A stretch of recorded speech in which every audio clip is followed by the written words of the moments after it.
morning everyone. Myself dietitian Priya Sharma. I am from Dikshit Hospital, Mundera Prayagraj.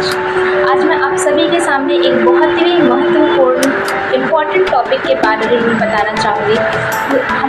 हम लोग कहते हैं कि error in our blood test. अब हम लोग ये जानते हैं कि ये ब्लड टेस्ट में एरर कैसे होते हैं। जैसा कि हम लोग जानते हैं कि हमारे आसपास बहुत सारे लैब्स कलेक्शन खुल गए हैं, जो कि ब्रांडेड और नॉन ब्रांडेड दोनों ही लैब्स हैं। ब्रांडेड में हमारे पैथकाइंड, लालपैथ, यूनाइटेड डायग्नोस्टिक और भी आते हैं। नॉन ब्रांडेड हमारे जैसे लोकल लैब्स जो खुल जाते हैं।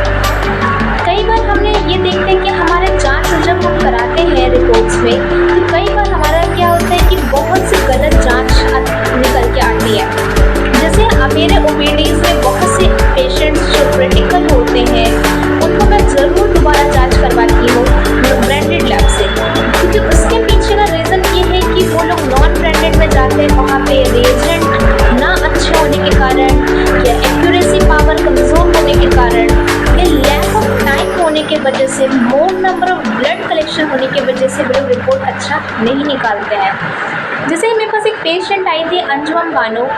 She is having a diagnose with a dyslipidaemia and diabetic patient. एक हफ्ते पहले वह मेरे पास आई थी। उसका लगातार वज़न हर महीने घट तो रहा था, बट जब उसने एक नॉन ब्रांडेड लैब से अपनी जांच कराई, लिपिड प्रोफाइल और शुगर, तो उसका एकदम बहुत ही ज़्यादा बढ़ के आया। जो उसका वज़न था 80 kg, 86 से डाइट स्टार्ट की, लेकिन now she is an 80 kg in 3 months। Then उसका 80 kg में उसका वेट जो हुआ, उसकी रिपोर्ट से मैंने कराई दोबारा, ट्राइग्लिसराइड, कोलेस्ट्रॉल, सारी चीज़ों तो उसका ट्राइग्लिसराइड 633 आया with medications, but weight loss उसका हो रहा है। आई हैव नोटिस दैट कि there is a error in her blood report. मैंने उसको बोला कि एक हफ्ते बाद मेरे पास आना, दोबारा इस जाँच को कराना। Then she came back after 7 days and she tested her report from a Lal path.